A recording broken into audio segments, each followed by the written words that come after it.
UP का ब्राह्मण समाज कब बहका? 2007 में या 2017 में?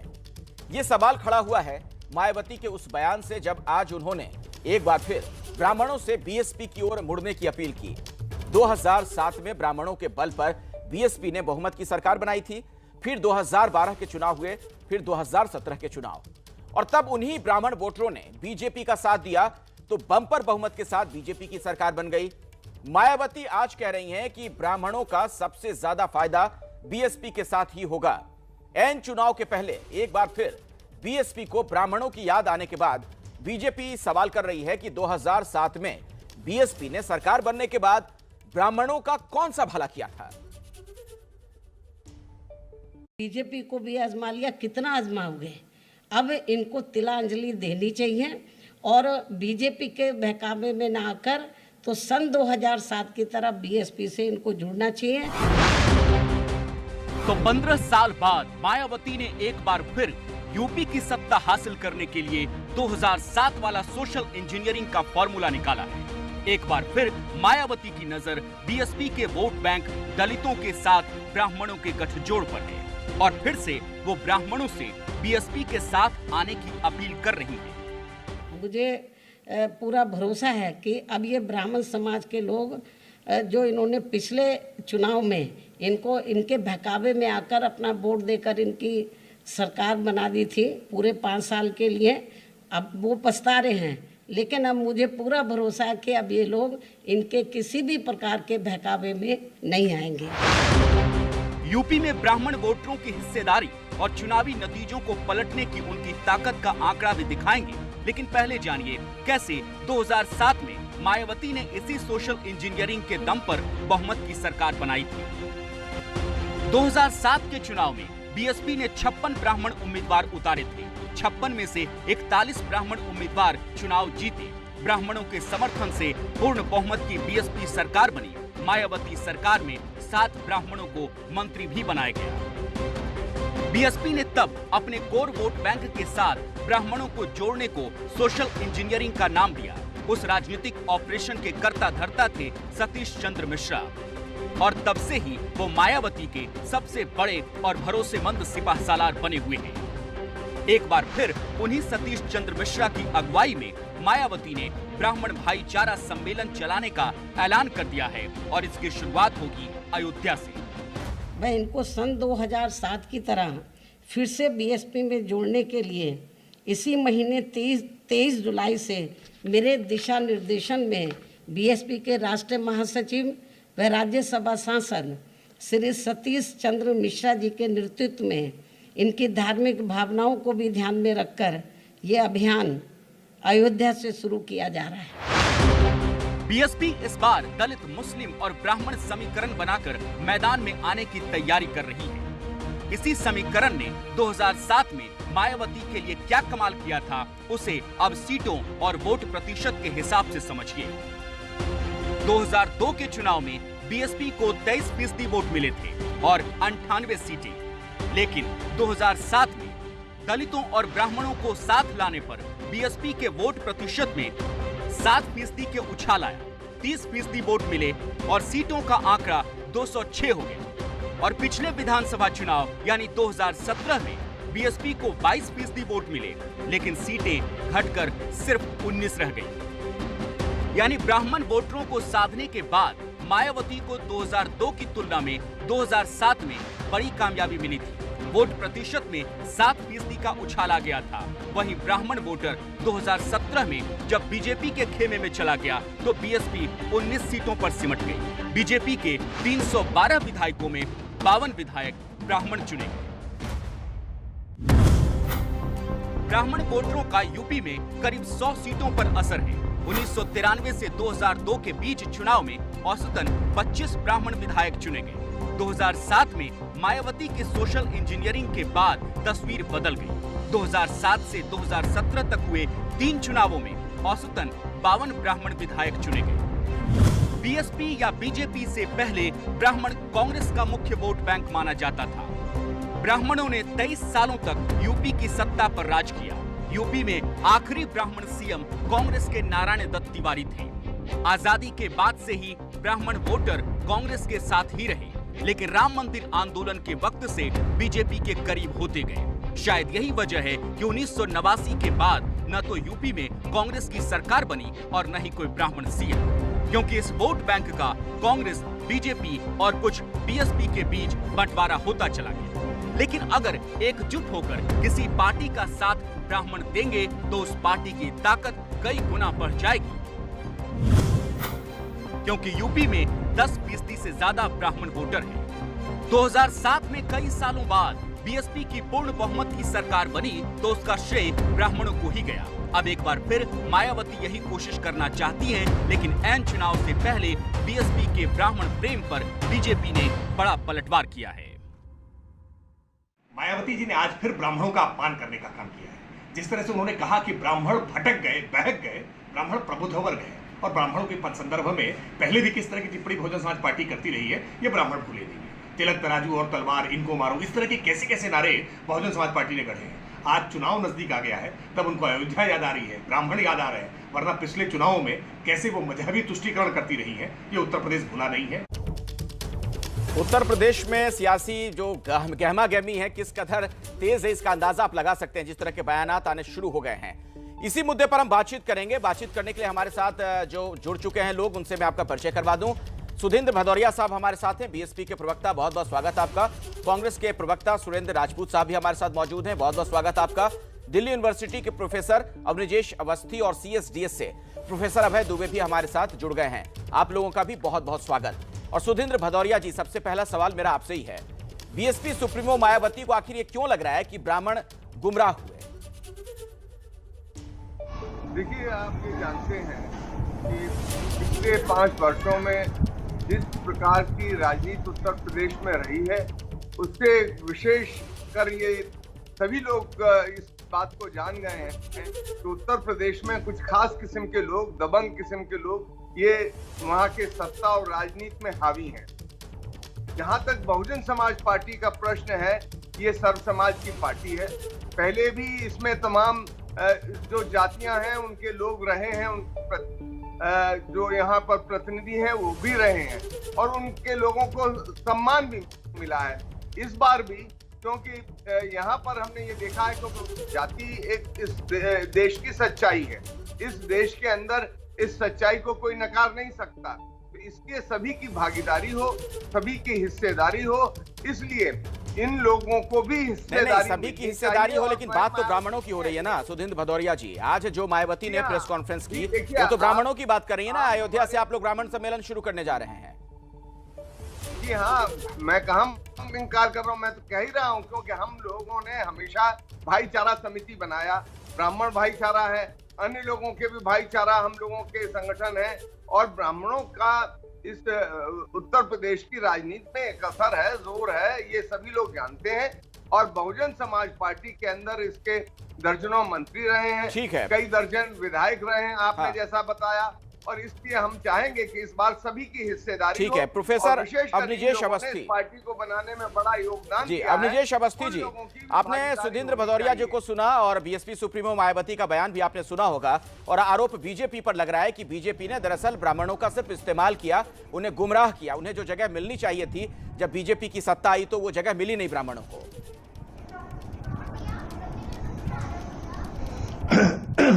अखिलेश जी, बड़ी साफ सी बात है, ये जाति की, संप्रदाय की राजनीति के दिन गए। अब नया राजनीतिक व्याकरण शुरू हो चुका है। उस नए राजनीतिक व्याकरण में जो उसको अपनाएगा नहीं, वो सत्ता से बाहर ही रहेगा, ये समझ में आ जाना चाहिए।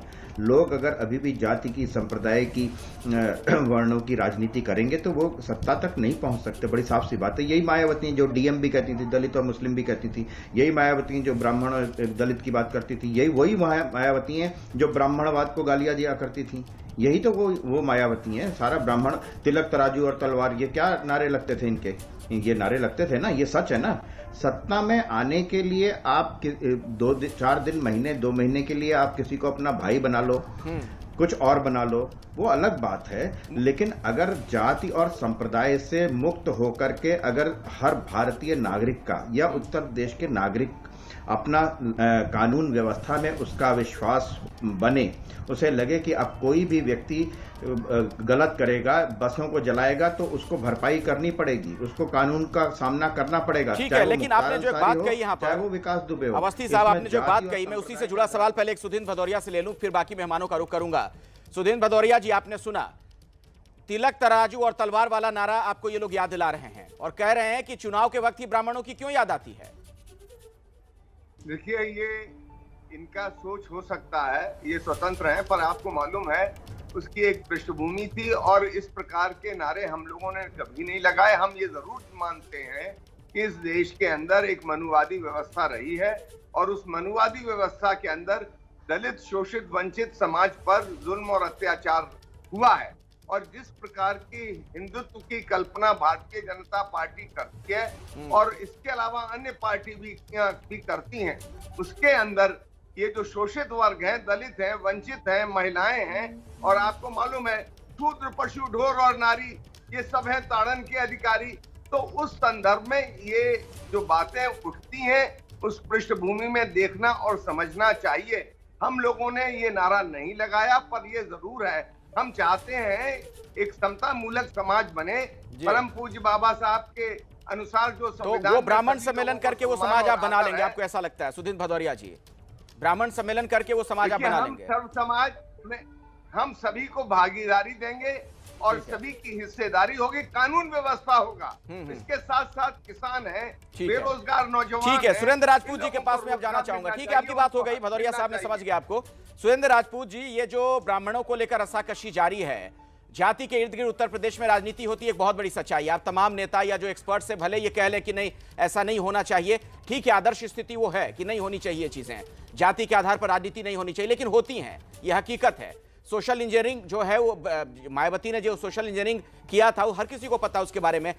इस दौड़ में आप लोग कहां हैं? वो कांग्रेस कहां है जिसके पास एक से एक बड़े बड़े ब्राह्मण नेता हुए, नारायण दत्त तिवारी जैसे मुख्यमंत्री हुए यूपी के? अखिलेश भाई, पहली चीज तो आपका नमस्कार करने का अंदाज बहुत अच्छा है, बधाई आपको राजनीति में आना चाहिए। दूसरी बात मैं आपको, और ये मैं कटाक्ष नहीं कर रहा हूं, अच्छा आपने काम किया इसलिए मैंने आपको कहा, आप ये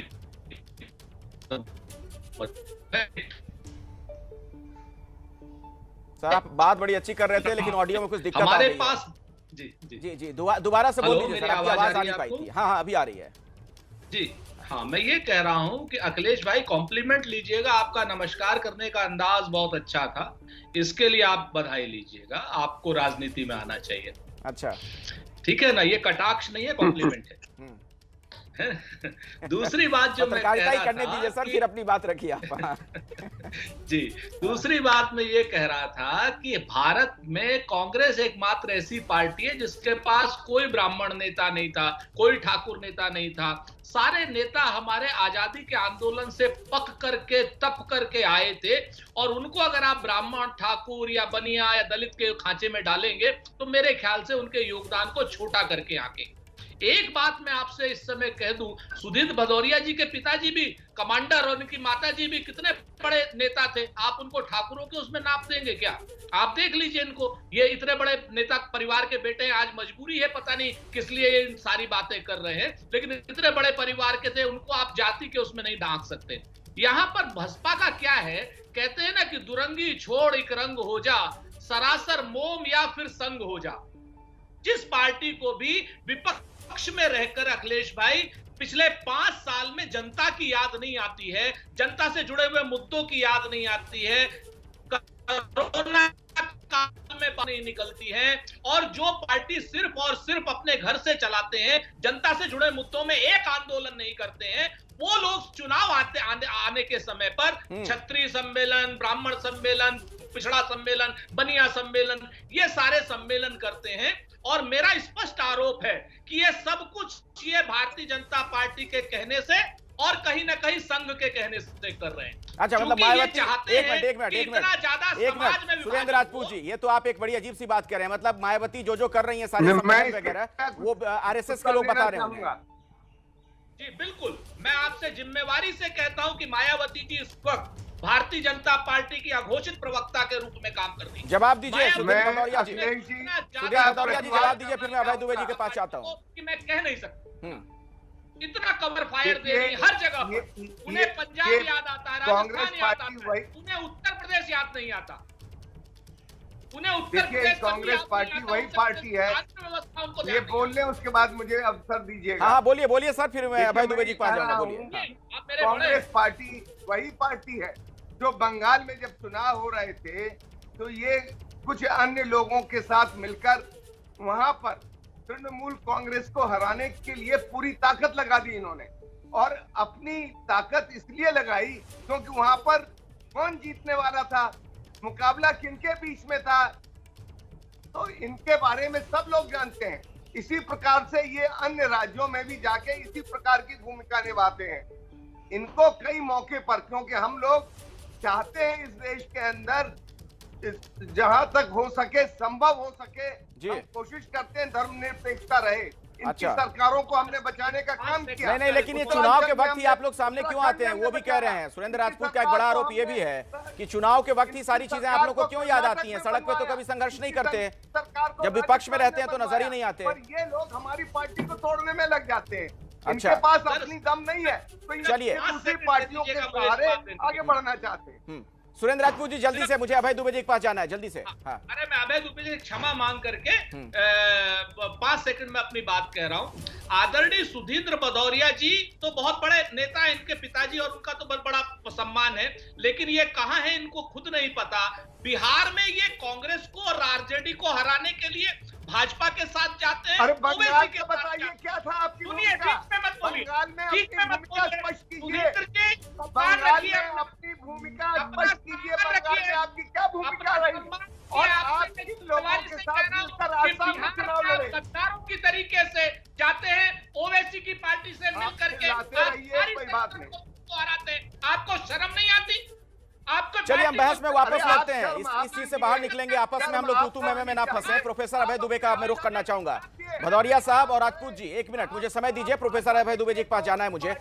प्रोफेसर अभय दुबे, एक बात मुझे बताइए, ये मायावती जो एक बार फिर से ब्राह्मणों की बात कर रही हैं, जो वो कह रही हैं कि ब्राह्मणों को गुमराह किया गया, वो बहकावे में ना आए, आपको क्या लगता है कि 2007 वाला जो उनका सोशल इंजीनियरिंग वाला फॉर्मूला था फिर से कामयाब हो पाएगा? क्या काट की हांडी एक बार फिर से चढ़ेगी, या सारी चीजें बदल गई हैं, सत्ता के समीकरण इतने सालों में बदल गए? देखिए, आपको याद होगा कि 2007 का जब चुनाव हुआ था, उससे कम 3 साल पहले से मायावती जी ने वो गतिविधियां करनी शुरू की थी जो इस चुनाव के 6 महीने पहले कर रही हैं गतिविधियां। वो देखिए, जब आपको किसी राजनीतिक पार्टी से समझौता करना होता है तो आप चुनाव के तुरंत पहले करते हैं समझौता, लेकिन जब किसी समाज के साथ आपको राजनीतिक मित्रता करनी होती है तो वो काफी पहले से शुरू करनी पड़ती है। तो इस लिहाज से मैं समझता हूं कि मायावती जी ने ये गतिविधियां काफी देर से शुरू की हैं, पहली बात। दूसरी बात, इस बार वो विकास दुबे एनकाउंटर के समय से ही ये बात लगातार कह रही हैं कि भारतीय जनता पार्टी ब्राह्मणों का ख्याल नहीं रख रही है या ब्राह्मण के हितों पर कुठाराघात कर रही है। तो मैं ये जानना चाहता हूं कि वो अभी तक कहां थी? ये तो जब विकास दुबे एनकाउंटर हुआ था उसी के बाद से ही तमाम गतिविधियां शुरू हो जानी चाहिए थी। अगर वास्तव में दलितों और ब्राह्मणों के बीच में कोई एकता होनी है, अगर वास्तव में कुछ ऐसा करना है, ऐसा कि 2007 में हुआ था। दूसरा ये बात भी ध्यान रखना चाहिए कि 2007 में इतना प्रयास करने के बाद उन्हें जो ब्राह्मण वोट मिले थे वो ज्यादा से ज्यादा 16% थे। ऐसा नहीं है, उस वक्त भी भारतीय जनता पार्टी को ही ब्राह्मणों के वोट सबसे ज्यादा प्राप्त हुए थे। तो मायावती को ब्राह्मण वोटों का एक हिस्सा मिला था जो बसपा की दृष्टि से असाधारण था जी, इसलिए उसको बसपा को बहुमत प्राप्त करने में मदद मिली। लेकिन ये जो छवि प्रोजेक्ट की जाती है कि बसपा केवल ब्राह्मण वोटों की दम पर पूर्ण बहुमत बसपा ने प्राप्त कर लिया था, ये आंकड़ों से ये बात सही नहीं ठहरती। चुनाव जीतने के लिए सभी समाज के सभी वर्गों के वोट चाहिए होते। बिल्कुल। अब निजेश बसपा की हवा चल रही थी जी। अभय दुबे जी, अब निजेश अवस्थी इसमें कुछ जोड़ना चाह रहे हैं जब आप ये अपनी बातें रख रहे थे, और इसमें एक बात और जोड़ दूं मैं। अब निजेश अवस्थी साहब, उसके बाद अपनी बात आप बोलिएगा। क्या ये मायावती की राजनीति का कॉन्ट्रास्ट नहीं है कि एक तरफ तो आप दलितों के सशक्तिकरण की बात करते हैं, दूसरी तरफ सम्मेलन होते हैं ब्राह्मणों के?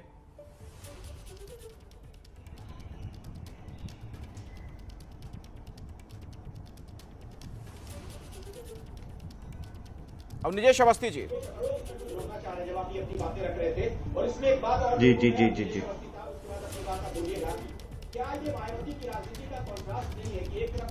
मेरी आवाज आ रही है? जी जी, आ रही है सर, बोलिए। हाँ, तो बात यह है, मैं अभय दुबे जी से ये कहना चाहूंगा और सुधीन भदौरिया जी से भी कहना चाहूंगा, विकास दुबे इसलिए नहीं कि वो ब्राह्मण थे इसलिए उसके साथ खड़ी है वो। विकास दुबे बसपा के पार्टी मेंबर थे, उनकी पत्नी बसपा से इलेक्शन लड़ी थी, अखिलेश यादव के साथ, मुलायम सिंह यादव के साथ उनकी फोटो के पोस्टर थे। और एक बात और बता दूं, विकास दुबे ब्राह्मण था, लेकिन विकास दुबे ने कोर्ट में जिसको मारा था खड़े होकर के, संतोष शुक्ला जिसको 11 गोलियां मारी थी, वो भी ब्राह्मण था। विकास दुबे ने अपनी छत में खड़े होकर के जिन पुलिस वालों को मारा था, देवेंद्र मिश्रा को, वो भी ब्राह्मण था। तो मारने वाला ब्राह्मण था, तो मरने वाला कौन था? मरने वाला भी ब्राह्मण था। तो उस ब्राह्मणों को मारने वाले को, उस अपराधी के साथ आज जो खड़े होते हैं जो लोग, उनको ये समझ में आना चाहिए कि अन्यथा तो वो कहते हैं कि अपराधी का, आतंकवादी का कोई धर्म और जाति नहीं होती, लेकिन अचानक उनको जाति और धर्म नजर आ जाता है। ये अभय दुबे जी ने जो कहा कि ये छोटे छोटे समाजों को, हिंदू समाज को विभाजित करके उनसे अपनी सत्ता प्राप्त करने के अलावा उस समाज के प्रति, चलिए जल्दी से भदौरिया साहब इसका जवाब दे दीजिए, मेरे पास वक्त 20 सेकंड का और है। सुधींद्र भदौरिया जी, अगर आप इसका जवाब देना चाहें कि आप लोग समाज को तोड़ रहे हैं, ये आरोप लगा रहे हैं पर। अभी जो बहस उठी है उसके संदर्भ में 2-3 संक्षेप में बातें रखना चाहूंगा कि देखिए, ये पिछला 1.5-2 वर्ष कोरोना का वर्ष रहा है। कोविड-19 से सभी लोग प्रभावित हुए हैं। इसमें अगर हम आम जनता को किसी संघर्ष में झोंकते तो ये हमारी गैर जिम्मेदारी होती। इसलिए हमने जिस प्रकार तो ये 1.5-2 साल में हुआ ना सर, उसके पहले कौन से बीएसपी के लोग सड़क पर नजर आ रहे थे या मायावती सड़क पर दिख रही थी संघर्ष करती हुई? देखिए, संघर्ष की आवश्यकता जरूर थी, पर इस समय उससे ज्यादा जरूरी थी कि हम कोरोना से आम जनता की हिफाजत करें। ठीक है, मेरे पास वक्त इतना ही है। चलिए, वक्त इतना ही है। आप तमाम मेहमानों का आज इस चर्चा में शिरकत करने के लिए बहुत बहुत धन्यवाद।